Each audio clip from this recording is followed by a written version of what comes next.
Welcome to Murder Mile. Today, I'm standing on St. Irvan's Road in Westbourne Grove, W10. 2 streets north of the Landor House murders. 2 streets east of the cinema where Reg Christie was once a projectionist. And a short walk from the last tragic moments in the sad life of Lena Cunningham. Coming soon to Murder Mile. The original buildings on the eastern edge of St. Irvan's Road were demolished in the 1960s to make way for the A40 flyover. A delightful concrete monstrosity which blots out the horizon with a grey sunset of hazy smog, a birdsong of roaring trucks, and a hooty jam of window lickers heading to a job they hate. In the pursuit of progress, the off-licence at 7 St. Irvan's Road was erased. Taking with it the home of William Reason, Daniel Hanrahan, his daughter Renee, and the tragedy which befell this loving family. Her home was 3 miles west of where her body was found. No one knows how she got there, where she had been, and more importantly, why anyone would murder someone so shy, kind and beloved. Believing this lone girl must have been attacked in a dark park by a random stranger. The residents of St. Irvan's Road were left in shock. And yet, a greater shock was yet to come, as this was a murder as ordinary as any other. And this street wasn't just where she lived, but also where her killer called home. My name is Michael, I am your tour guide, and this is Murder Mile. Episode 171, The Girl with a Smile for Everyone, Part 2.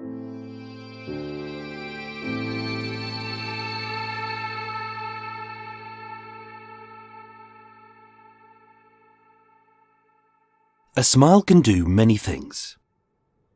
It can light up a room, soothe a mood, and endear us to a person. But a smile isn't an honest expression. It can exude happiness, whilst hiding truth, pain, and fear. Wednesday the 1st of October 1947, at 10:30 p.m. At Cumberland Green, on the eastern edge of Regent's Park, Detective Inspector Jameson and Superintendent Beveridge assessed this unusual crime scene.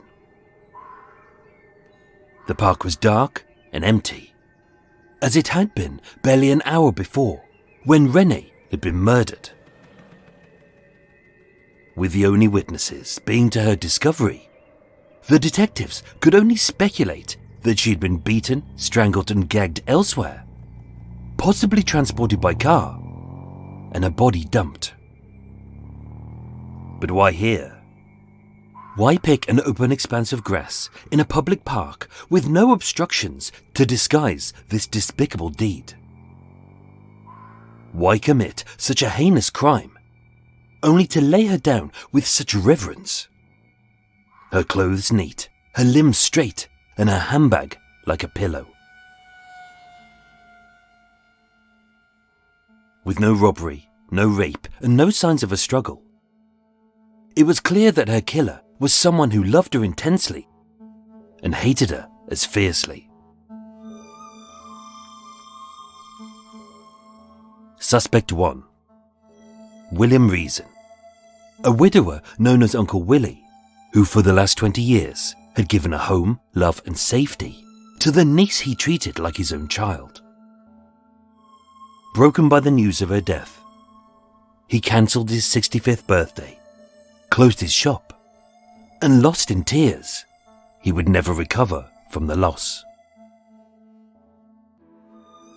Suspect 2. Daniel Hanrahan, Renee's widowed father, who had fought in court to get custody of her, who had threatened to tear her killer into pieces, and like Willie, became a shell of himself after her death. In Renee's throat, An old torn hanky had been used to gag her.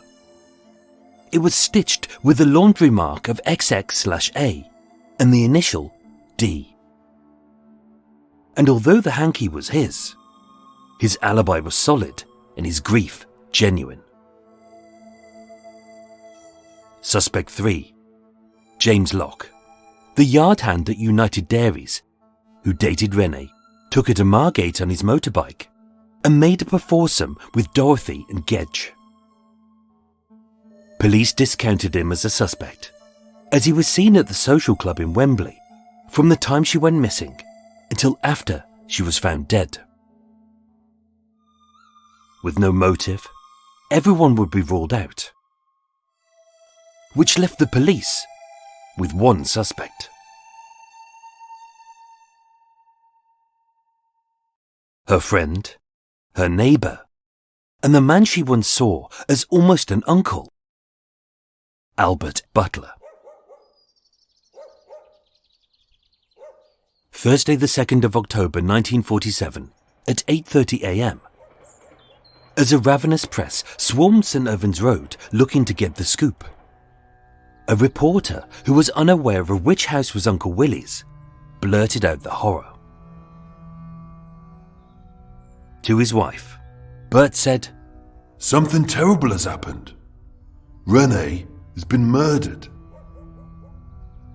And having gone next door to support Daniel and Willie, who stood in pale shock, without a prompt, he told them both, "I had a drink with her yesterday lunchtime at the Golden Cross." And as Daniel would state, he related the whole of his movements from lunchtime till Renee was found. Bert was an unusual man, friendly but direct. Being 49 years old, 5'10", and thinly built with square shoulders, he resembled any other working man of the day, only burdened by sharp eyes and a bald head. He had a stern, angular face, which didn't flinch when he was furious. His wife Gladys never spoke ill of him. They worked and lived together, and yet, sleeping in separate beds, she rarely joined him next door for dominoes, and would state, "Some evenings he would go out for long walks by himself. I do not, as a rule, know where he goes, unless he happens to mention it." Every night, in the back room of number 7, the routine was the same. Bert would arrive at 9 p.m. They'd have a snack, a chat, a game of dominoes. He would help Renee wash up, and he would leave by midnight. Daniel would state, "He often helped in the scullery, and in doing so, they were alone together." Nothing sinister was thought of this, as Bert was a family friend. Uncle Willie would state, "He was so regular with his visits, I thought it strange when he didn't come." As he wouldn't on the night she died. 9 months earlier, whilst washing up next to the woman who was a foot shorter, half his weight, and 15 years his younger, Bert accidentally nicked his finger on a knife. It was just a small cut, so to stem the flow, Daniel gave him an old torn hanky, stitched with the laundry mark of XX/A and the initial D. To Bert, "She was a girl with a smile for everyone." Only her smile would hide the pain of a girl who was leched over by a creepy uncle, a pest who had admitted he was attracted to her, who had expressed his love for her, and in whispers in the scullery, that he wanted to have sex with her.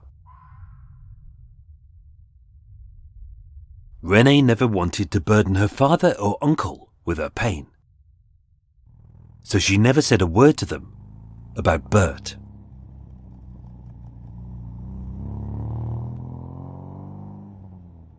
Desperate to be near Renee, Bert drove her to work every Monday and although he lived 3 miles west, he rented a garage for his car in Manchester Mews, right behind the dairy where she worked.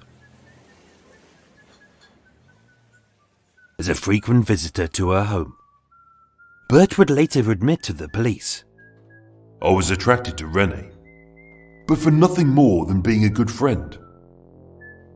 I've been in her bedroom often, but only to do odd jobs. 6 months earlier, Daniel came back from the night shift and found himself locked out of the house. Being a pal and hearing his plea, Bert helped him out. And wearing just his pajamas, Bert climbed through a back window as Renee slept and entered the house. During his police interview, Bert would tell the detectives, I have never been in the house during the night unknown to members of the family.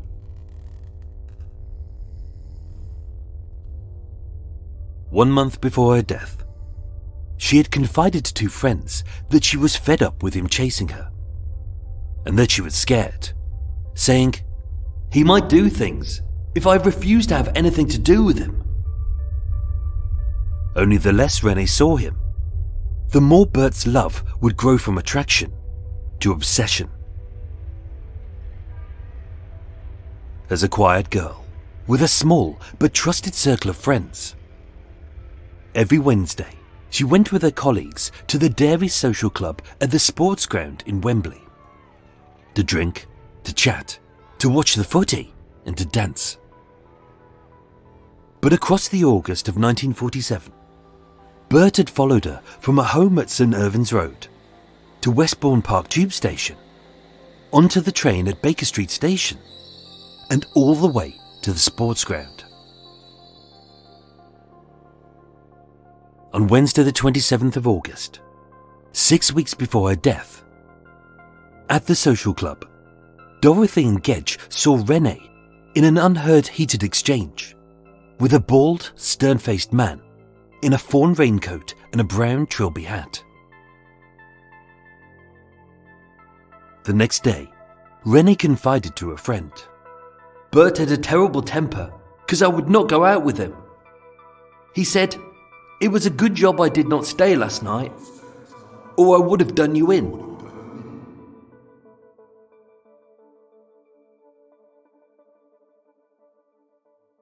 With his obsession turning to stalking and threats, she looked distressed, but masked it with a smile.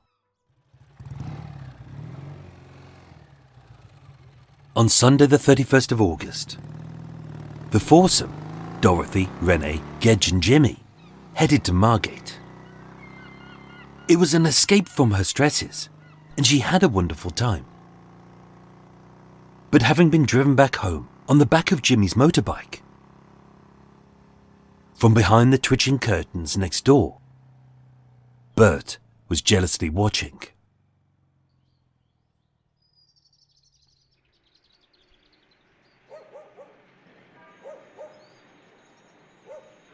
Wednesday the 1st of August 1947 began like any other day for Rennie.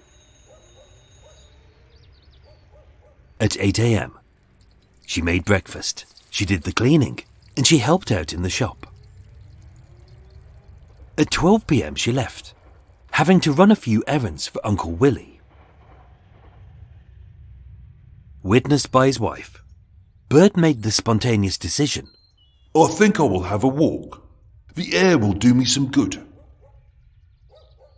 He popped on a fawn raincoat, a brown trilby hat. He headed into Ladbroke Grove.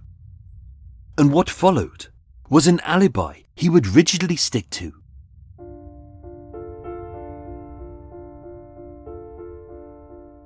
The last time I saw Renee, I met her by chance in Portobello Road.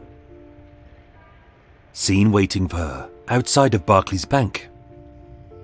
I asked her to come and have a drink with me. We went to the Golden Cross pub. Renee had 2 gin and limes, and I had 2 pints of beer. Being a thin man with a stern face, and a tiny lady with frizzy hair, 3 people saw this easily recognisable twosome sitting in the saloon bar talking quietly. At 1 p.m, Renee left me. She was going to Woolworths to buy a birthday card.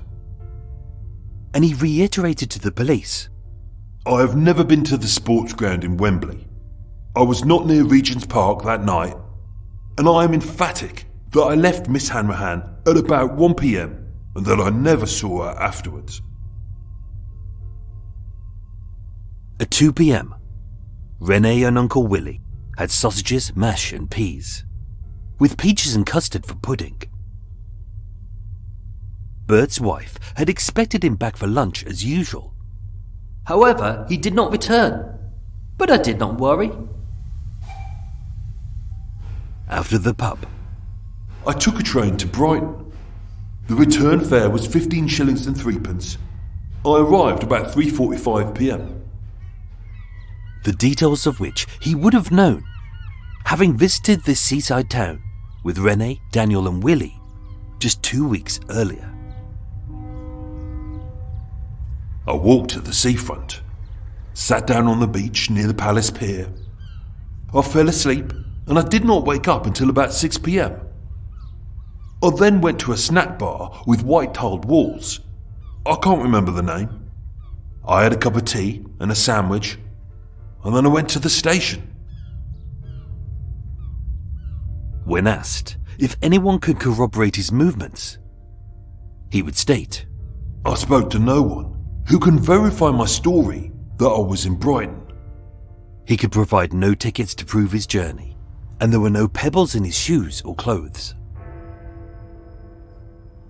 I got the 7:15 train and arrived in Victoria at exactly 8:30 p.m. I got a number 11 bus to World's End in Chelsea, and I had a bit of a walk around. As he had seen a property that he liked, and dusk seemed the perfect time to go house hunting. I entered the Metropolitan pub at 9:45 p.m. I spoke to a young lady. Later identified as Rose Devereaux. I stayed with Rose and her friend till closing. I then stood outside talking to them, and I left to go home about 10:40 p.m. The police tracked down Rose and her friend, but their accounts proved unreliable. I intended to go into Willie's, For a cup of tea and a game of dominoes in the back room, but I did not get back in time. meaning that half an hour after the detectives had arrived at the crime scene, he had returned home. His wife Gladys would state, I was sat in the back room listening to the wireless. It was about 10:45 p.m. when my husband came in. He said, "Hello, dear." Hello, dear. and without a prompt, he volunteered his movements for the day. He poured himself a Guinness. He seemed like his usual self. I did not talk with him much as I was tired. I left him and I went to bed. He came up about 20 minutes later.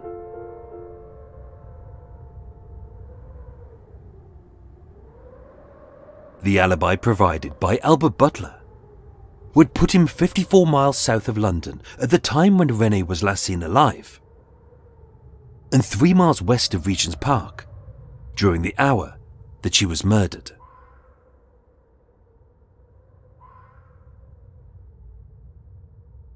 The coroner would ask, If anyone were to say that they had seen you in London that afternoon, would they be wrong? Bert would reply, Yes, sir. They are mistaken. and when asked, Did you have anything to do with the death of Miss Hanrahan? Bert would reply, No, sir. I did not. only when the police dug deeper, other witnesses told a different story.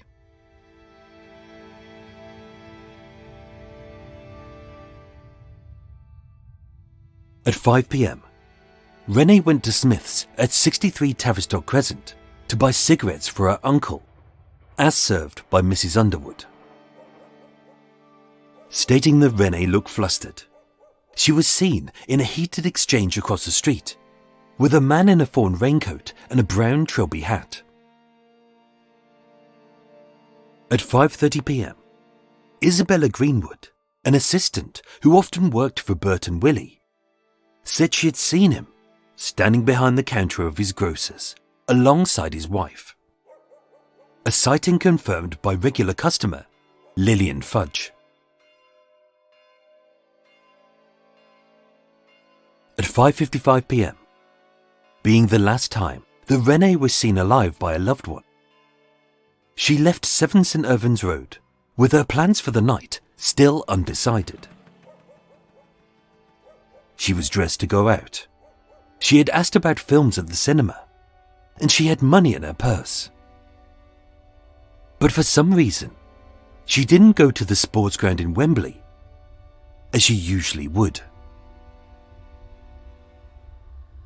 As confirmed by a ticket found in her purse, the serial numbers confirmed that she had purchased a return ticket to Baker Street at Westbourne Park Tube Station between 6 and 7 p.m, as issued by Ticket Inspector Arthur Dedman, who knew Renee and remembered that she was alone.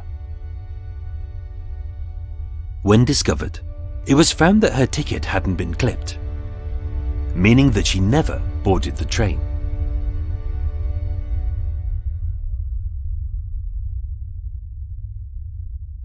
Between the time she entered the station to the minute her body was found, Rennie seemed to have vanished without a trace. No one who knew her had seen her. But what about those who didn't? Two days after her murder, police issued a photo in the local papers alongside a description of this woman who was truly unique. 35 years old, 4'11", 7.5 stone, with pale skin, grey eyes, lips like a toffee apple, and a sweet face topped off with brown fuzzy hair like candy floss. She was dressed in a light blue frock, a navy blue coat, black shoes, and a brown leather handbag. 5 hours were missing from her life. But slowly, even strangers began to recognize her. Between 7:50 and 8:20 p.m, Frances McLaughlin, barmaid of the Prince of Wales pub on Harrow Road, a short walk from Westbourne Park Tube Station, saw Rennie, who she knew, and Bert, who she didn't, enter the pub. Her statement was backed up by Teresa Grimes, a customer who knew neither, but said they were easy to recognize as they looked odd together. One tall, one short, one bald, one frizzy. Asked in court, Bert would state, I have not been to the Prince of Wales pub in over 12 months. When asked by the coroner if she recognised the man, although Bert was sitting in the witness box, the barmaid said she could not. It later transpired that she had received an anonymous letter on the 15th of October, which read, To Mrs. McLaughlin, we strongly advise you to keep your nose out of the Gladys Hanrahan case, or perhaps you will find yourself in the same place as her. The sender was never identified. At 8:55 p.m, just south of Regent's Park, Lydia Malcolm saw a woman who she believed was Renee, and a man in a fawn raincoat and a brown trilby hat, walking towards the Lorry Arms at 32 Crawford Place. Bert would state, I was never there on that day, or any other. Even though that pub was just a few streets away from the dairy where Rennie worked, and the rented garage in Manchester Mews, where his car was parked. In Bert's defense, the witnesses may have been mistaken. Or maybe, having read about it in the paper, they may have made the whole thing up. As although the timeline put Renee and Bert near Regent's Park at the time she was murdered, it may have been untrue. It was possible. But then there was this.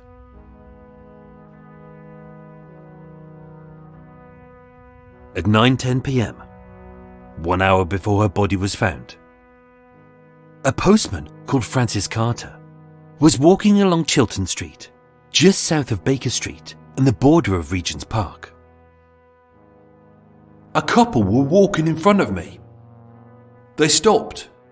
I saw the man grab hold of the girl by the lapel and shake her. He then pushed her in the face. Not knowing if this was just a bit of harmless fun or a fight, I followed them because I thought there was going to be trouble. but he lost them at the lights. He described the woman as About 5 feet tall, fragile build, frizzy hair and a blue coat. shown her body just hours before her funeral. The postman positively identified Renee as the girl he had seen that night. In court, he would point to the man he saw beside her as being 5'10", late 40s, in a fawn mac and a trilby hat. as Bert.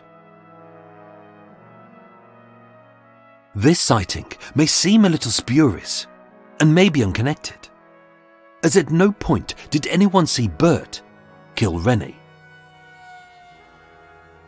But it does reveal two pieces of possible evidence that the police never released. Where they thought that Rennie had been murdered, or how the body had been dumped in Regent's Park. Chiltern Street is a 6-minute walk from Manchester Mews, where Bert's car was parked. If he had offered Renee a lift home, maybe it was in that dark, secluded garage where he beat, strangled and choked her, having rejected his love. Maybe in that garage is where he placed her body in the boot of his car. Maybe from there, he drove to the outer circle on Regent's Park and he dumped her body in Cumberland Green.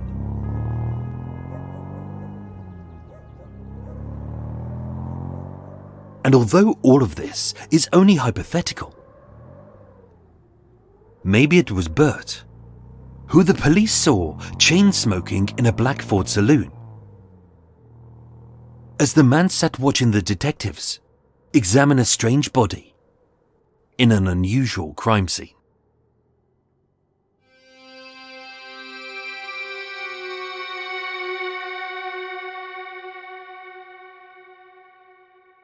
Albert Butler gave 3 statements to the police in which he stuck to his story about being in Brighton. He denied being in Regent's Park, Baker Street or Wembley, owning or using the handkerchief or driving his car that day. An inquest was held at St Pancras Coroner's Court before Mr Bentley Purchase. Given the gravity of the offence, Albert Butler was bound over and told not to say anything which would implicate him. Bert was grilled hard by the prosecution on details in his alibi which he should have known, only to answer them by repeating, I don't know. For the detectives, Bert was their number 1 suspect. He had motive, purpose and means. And being unable to provide a single witness or piece of evidence to back up his story, everything was against him. If escalated to a criminal court, he risked a death sentence. Only the prosecution's case had holes. Summing up, the coroner would state, There is no evidence that Butler, putting the worst case against him, is the person who murdered her. Even if the jury were to accept the evidence that he had not gone to Brighton, That is a very different thing from having any evidence that he was with the girl in Regent's Park. On the 3rd of December 1947, having deliberated for 10 minutes, the jury returned an open verdict that Rennie had been murdered by person or persons unknown. And with that, Albert Butler walked free.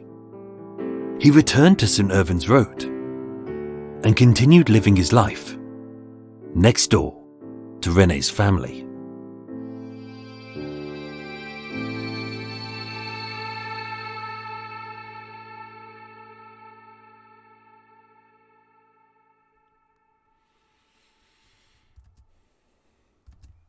Oh, stretchy time. Oh dear. Oh, it was stretchy time and burpy time. I was on my lime Diet Coke during that, and I was burping all the way through it. I know what it is about Diet Coke burps. They just sit. They just sit in the top part of your chest and they don't go anywhere. Whew. Anyway, everyone. Not a COVID cough. Hello, everyone. Welcome to Extra Mile. It's me again. Hello, it's him, the bald fat man. Not as fat as I used to be, but I'm still on that stage. I can't get rid of the last bit now. It's that last bit, and I'm guessing because I'm 800 years old, this is the fat that will never bugger off. Oh dear Lord. I guess I'm just doomed to be a bit of a chunky. Which Eva likes. That's like she likes to grab hold of my sides and give me a good wobble. But there we go. But I'm having cake only once a week. Normally it's like a little bit of a muffin and a healthy thing. I haven't had chocolate in ages. What the hell? What is going on in my life? I just went to the shops and I was behind a guy who had a basket full of lots and lots of goodies. Like the way I would do it is I'd normally say to myself, I'm going to go and pick up some salad. You go in and you remember to get your salad. And then you start putting things into your basket, and then when you get round to the other side, you open it up and you realise you've got 4 lots of cake, 3 lots of biscuits, 2 lots of chocolate, some beer, and some goodies. And then, sometimes you realise you haven't picked up the salad that you meant to. But I'm being good at the moment. I'm even I'm having some crisps, but I'm trying to have those healthier option crisps. Except last week I opened up the pack of Walkers, one of these special baked Walkers. I opened it up, like in a bag, there was about a fifth of the crisps at the bottom. And I was like, yeah, it's like half the fat Walkers, but come on, there's about a fifth of the crisps. Oh dear. Anyway. A big thank you to my new Patreon supporters, who are Sucro, Romy, Karen Candlish, and Pam King. Thank you all for becoming patron subscribers. It's very much appreciated. Lots of goodies, lots of really interesting things, especially to do with this case that's on there.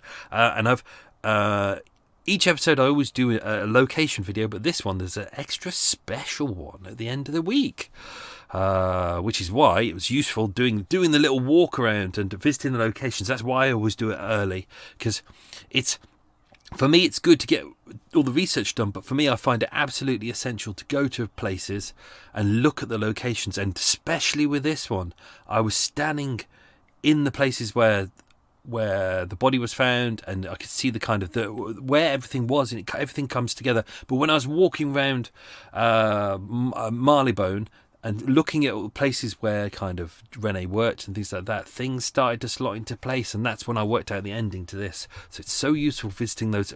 It's so useful to visit places in real time. I've introduced, this is Extra Mile, unscripted, unedited bit. This is the waffly bit. We'll do a quiz in a bit, etc., etc. What else is going on in the world? I'm working on a new project. Now, I know that before I mentioned that I was writing a book, not doing the book anymore, only because I sat down and I worked it out to myself, and it'll take me a year and a half. I'm already like a year into the research on this, and I thought to myself, you know what?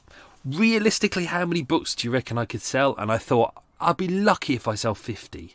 And given the fact, you sell them for a tenner, you probably make like 4 or 5 quid off them. I just thought that's not really worth my time, really. But the research is there. So, new project coming out in August, which will make money for me, which will be great, and also everyone can enjoy it. So that's coming out in August. More information on that soon, but it's very exciting. But it means I'm slogging my guts out at the moment.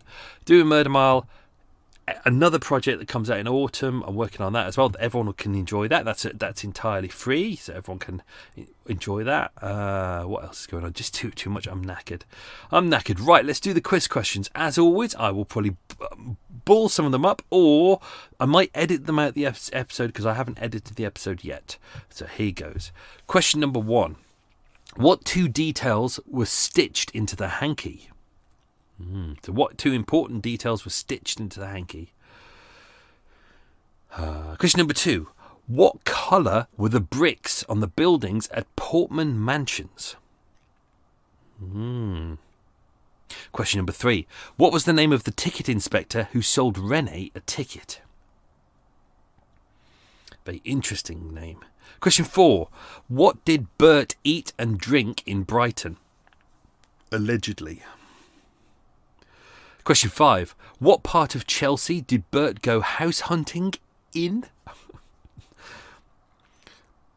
Question 6. What did Renee and Uncle Willie have for lunch as a main meal on the day she died? 3 things. That might have been a question last week. I think it probably was. Question 7. What did they have for pudding or dessert afterwards? Yummy. Question 8. What was Bert's wife doing when he came in from Brighton? I've put that in air quotes. Question 9. What did Renee drink at the pub with Bert? And question 10. Where did he say he went afterwards? Question 10. Where did Bert say that Rennie went to afterwards after they left the pub together? And what did she buy? There you go. I had to rewrite that in my head. Well, let's do some extra details in here. So, the hanky.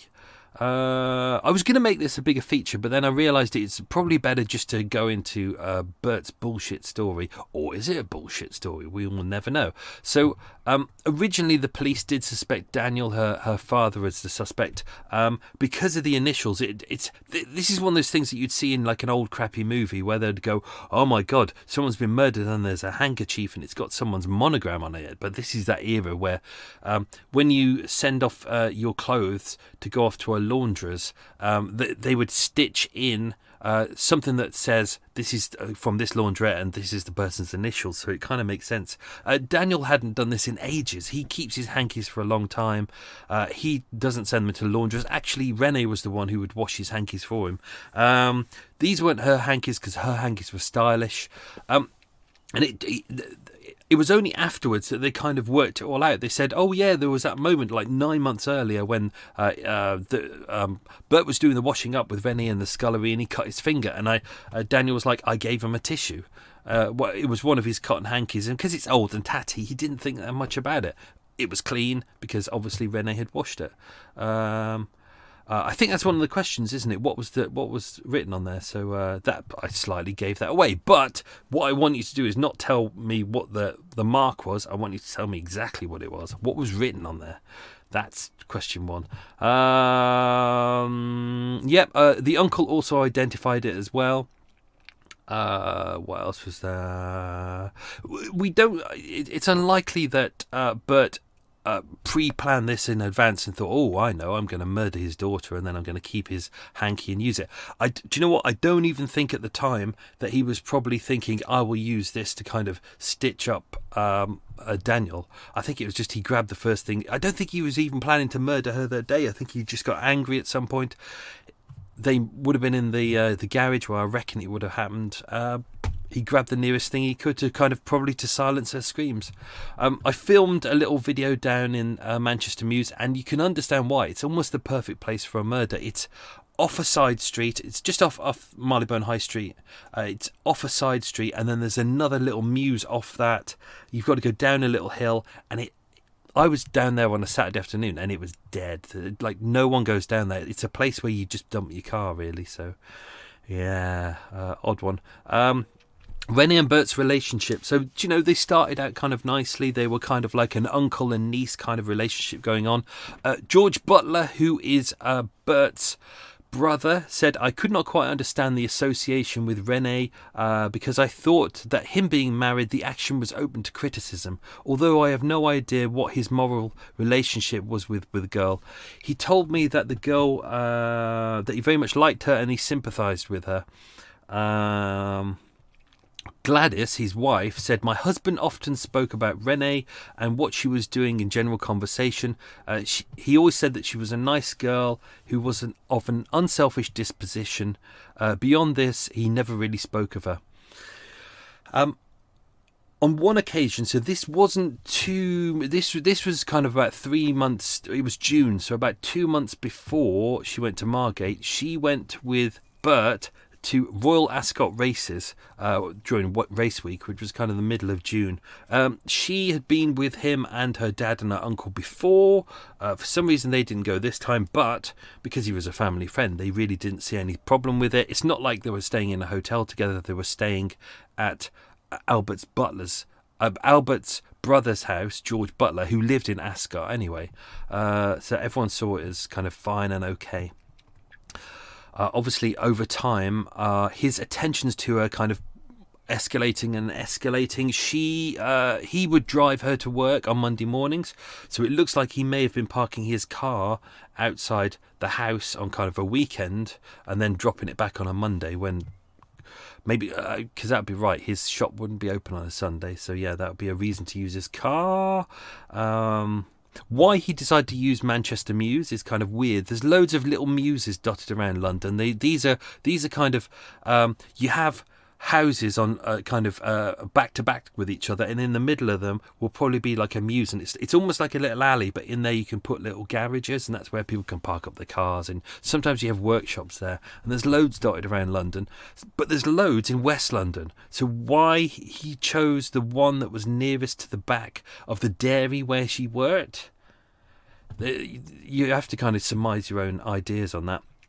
There were a couple of people who were kind of suspicious of him. Daniel said, he had said before, I had noticed him occasionally looking very hard at her, but he said I didn't attach much importance to it. He was always in and out of the house, and he's kind of got a man with a stern look anyway, so you'd kind of really, if he's going to be staring at someone, you kind of just think, well, that's just who he is. Mary Hanrahan, who was Daniel's sister, said, I cannot explain why, but I have an inside feeling that Mr. Butler, Bert, had something to do with Renee's death. I am convinced that she would not go into Regent's Park in the dark unless she was with someone she knew and trusted. Which makes sense. Everyone kind of says that. Her dad would say that she would go walking in Regent's Park. That was kind of a place that she loved to go, but she wouldn't go at night. We were stalking. Yeah, there were several occasions where he was definitely followed her to Baker Street and definitely followed her to the sports ground in Wembley. Now, that's a bit of a trek. If you kind of don't know London, basically, in order to get to Wembley, if you're using the tube system, he's going from far west, which is West 10, and then basically you've got to go to Baker Street, which is almost the centre of town, and then you've got to go northwest again up to Wembley, which is far northwest London. It's a pig to get to. So that would have been door to door about an hour, so that's a bit of a jaunt to kind of go and follow her. Obviously he could have used his car, but he's following her on the tube and then on the train and then the walking route as well, so he's definitely a real stalker there. As she said before, she said to just a few close friends that she was scared of Butler, that he might do things, as she was always refusing to have anything to do with him. He wanted to kind of get close to her. He was kind of obsessing about her. He'd apparently, according to her and the friends that she told, he'd suggested intimacy between them. Nice. So yeah, just before they went to Margate, there was a bit of a to-do then. People seem to have seen Renee and the guy, Jimmy Locke, that her inverted commas boyfriend on the bike, he'd been to their house a couple of times. He'd met her father, he'd met her uncle, and he said on one occasion he had met Bert as well, who he described as a man with a stern face who runs an off licence and has a car. That was kind of his description of him, but he didn't kind of like him.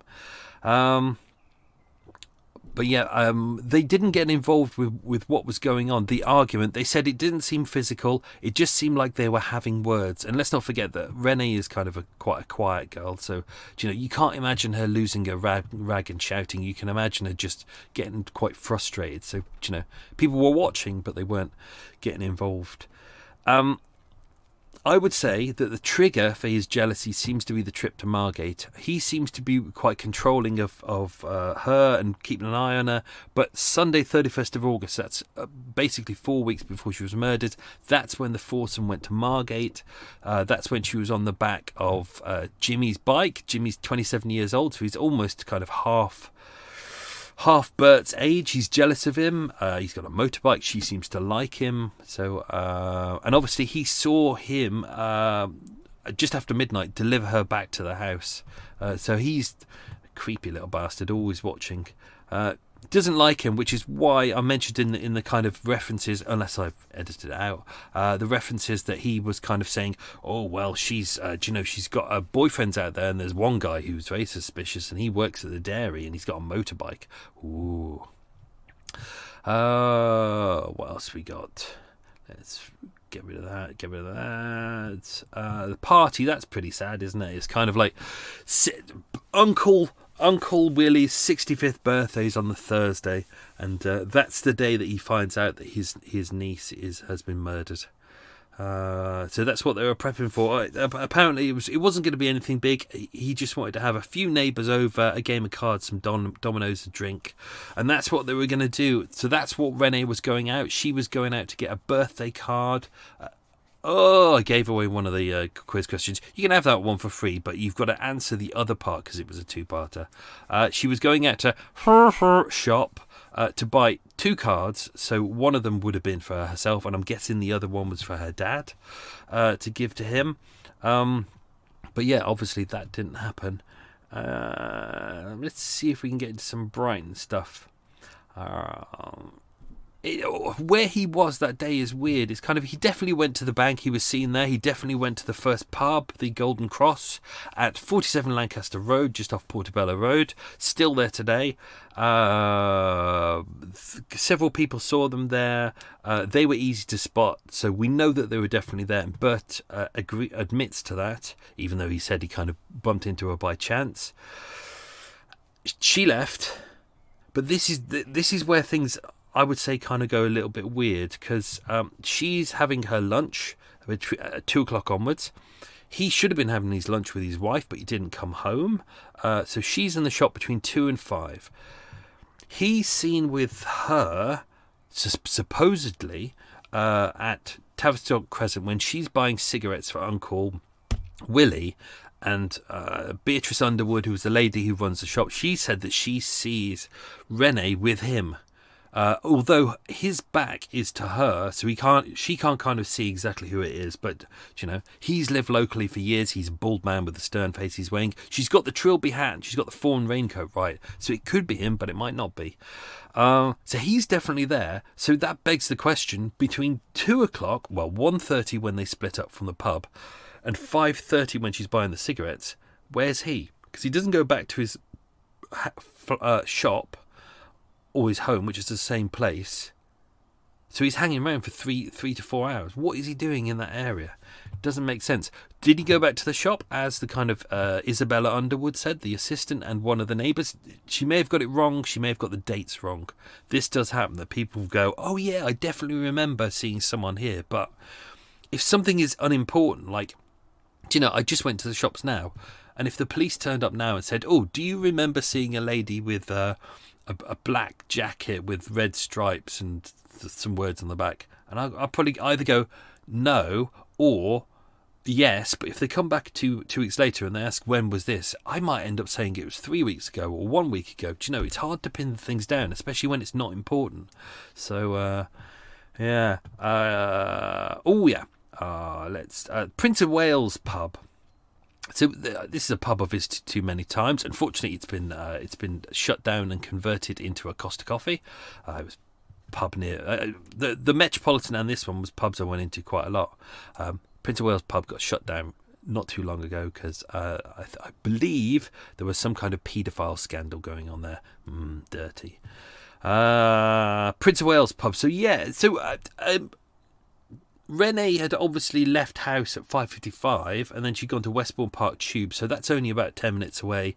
That fits the timeline of when she would have bought a ticket to Baker Street, but she didn't get it clipped. But then she's seen in the Prince of Wales pub, which is almost next door to that, about an hour after that. What's she doing in there? We don't know. We really don't know. Whether this was them, we can't clarify, because obviously the barmaid didn't know them, but they looked like a couple who kind of everyone was like, oh yeah, you could see who they were. The threatening note was sent to Francis, courtesy of the manager at the Prince of Wales pub. Received Wednesday, the 15th of October, 1947. So literally 2 weeks after the murder. And as mentioned, it said, to Mrs. McLaughlin, we strongly advise you to keep your nose out of the Gladys Hanrahan case, or perhaps you will find yourself in the same place as her. And it underlined was good advice, and it's signed off local. Don't know who that is. It's never revealed. Now, Albert, his false alibi. Do we need to go into that? I don't think so. It's just bullshit, isn't it? It's like a spur of the moment. He just goes, I'm going to Brighton. Yes, you do. I mean, it wasn't even a good day. It was kind of a little bit overcast. There was kind of a mist on the ground. So it wasn't the perfect day. He went there, he fell asleep on the ground, on the beach, which a lot of us do. It's a nice place to hang out on the beach. Train times, he was able to say what the return fare was, 15 shillings and 3p. He was able to say that we left from either platform 14 or 15, but pretty much everyone knows that. I haven't got the train to Brighton in ages, but even I can walk in and know roughly where I need to go to get the train to Brighton. And we all know how long the train takes, so it's not really a problem. Police went through the investigation, they went through all the little details, and they worked out how close he was with different details. But even with that, it's no major leap. What else is going on? Obviously, he returned afterwards to the Metropolitan pub on Westbourne Grove. Been there many times. You're welcome. Had many, many pints there. We don't know much about this Rose Devereaux. She is a young friend who was with a young man called Butler, another man called Butler. He didn't know her surname, but he said that she lived on Fernhead Road. So he knew that, but he didn't know what number. I'm not going to go too far into that. It's kind of a bit weird, isn't it? What else we got? The fight. Weird. So Francis Oliver Carter was the postman. He lived on Chiltern Street, so he was kind of nearby anyway. He was coming back from work. Now this fits the timeline perfectly, because the pathologist said that she'd been dead roughly an hour. The air was consistent that night. When they checked her, they said she'd been dead roughly an hour. Now she was found at 10:15, and this was 9:10, so this is almost perfect. You kind of can't get nearer than that. If she was to walk to Regent's Park, given the fact that she's got little legs, it would have taken, if she went direct, about 20 minutes. So that takes it a little bit over, but not too much. But as we know, she didn't die in Regent's Park. There wasn't a fight in Regent's Park, but she was placed in Regent's Park. So it makes sense that following that fight, apparently they'd come out on Baker Street. They'd been at the Classic Cinema. They were walking kind of near Marylebone Road when they got to... I can't remember if this is a quiz question, so my brain's all gone. That's when a man who looked like Bert shook a lady who was identified as Renee.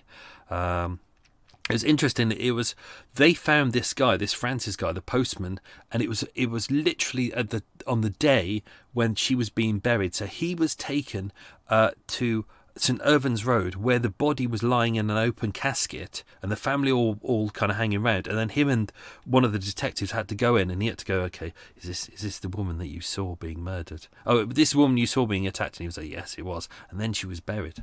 So actually the timing on that was pretty amazing. It didn't seem like a violent thing. He said that she was shaken. He'd pushed her in the face. It was a bit of a distance and behind him, so he couldn't really tell if it was a jokey thing or if it was a fight. He kind of kept an eye on it, but then they kind of disappeared.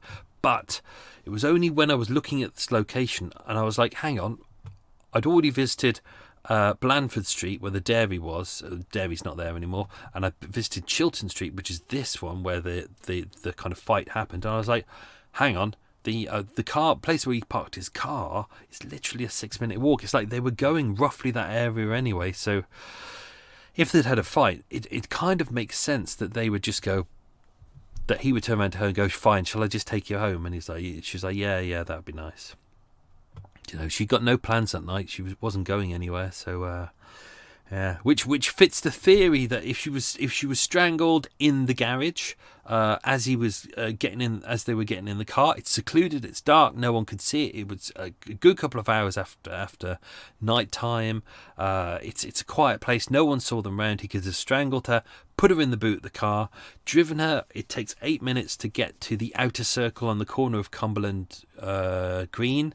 I was there on a Saturday lunchtime, and there was almost no cars there. There was like a handful of cyclists and a dog walker. A dog walker who went past him and said, "You can cross the road now." And I was like, "Do you mean me?" And he went, "No, my dog." Ha ha ha! There we go. But it's you've got no reason to go on the outer circle. It doesn't go anywhere. It literally is.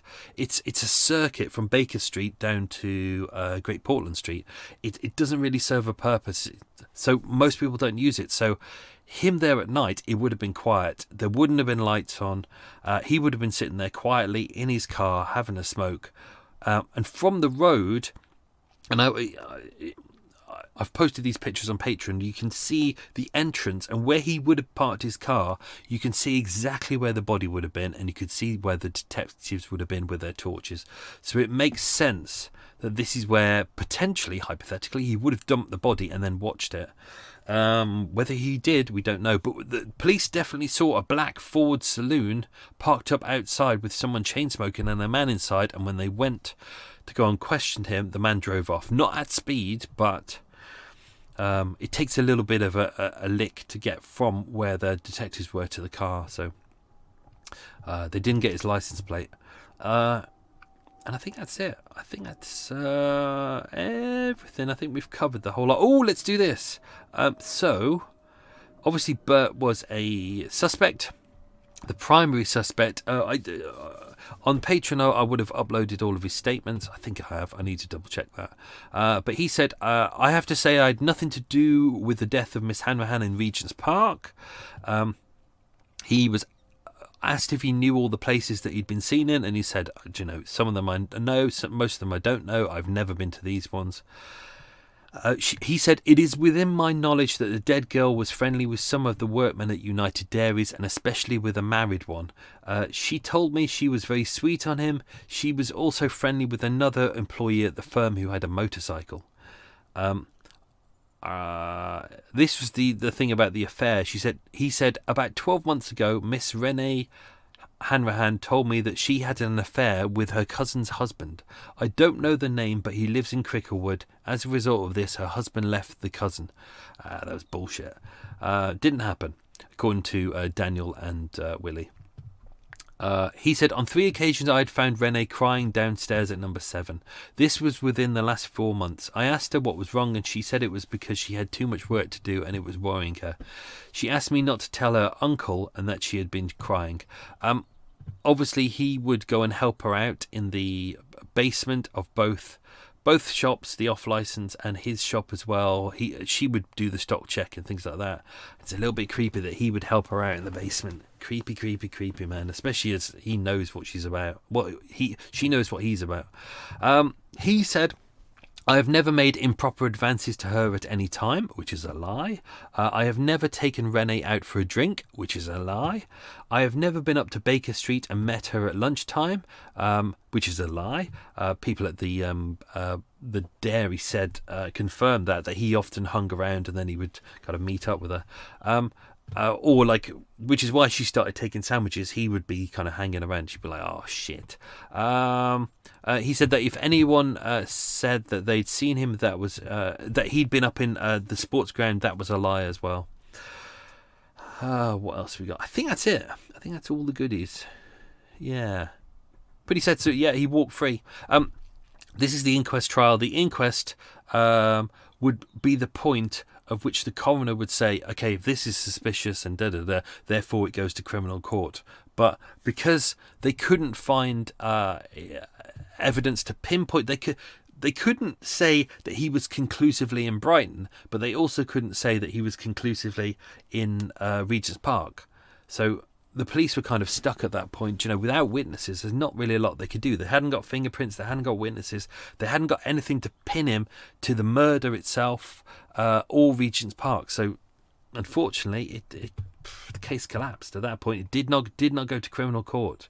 So which is why I found this case fascinating, because her being posed in the middle of Regent's Park, I thought that was really weird, and there's similarities to the Blackout Ripper case because there's lots of posing on that, but also him being set free. It's like when I read that bit, I was like, what the fuck? Why? But it makes sense. Just because it looks like he's guilty, you can't just go, yeah, he's guilty, fuck it. So yeah, that's why we have a court of law. Right, let's do some quiz questions. Cool, that was long. Sorry about that. Some quiz questions. Right. What two details were stitched into the hanky? It was the laundry mark, which was XX/A, and the initial D. Question 2. What colour were the bricks on the buildings at Portman Mansions? They were red. Question 3. What was the name of the ticket inspector who sold Renee a ticket? It was Arthur Deadman. Nice. Question 4. What did Bert eat and drink when he was, inverted commas, in Brighton? He had a cup of tea and a sandwich. Question 5. What part of Chelsea did Bert go house hunting in? He went to World's End. Question 6. What did Renee and Uncle Willie have for lunch as a main meal? Sausage, mash and peas. When I wrote that today, I said to myself, bollocks, I'm going to make myself a nice sausage casserole tonight. Ooh, yummy. Question 7, and I'm going to have custard and stuff. Question 7, what did they have for pudding and dessert? Well, that was the answer to the next one. Tinned peaches and custard. Question 8, what was Bert's wife doing when he came in from Brighton?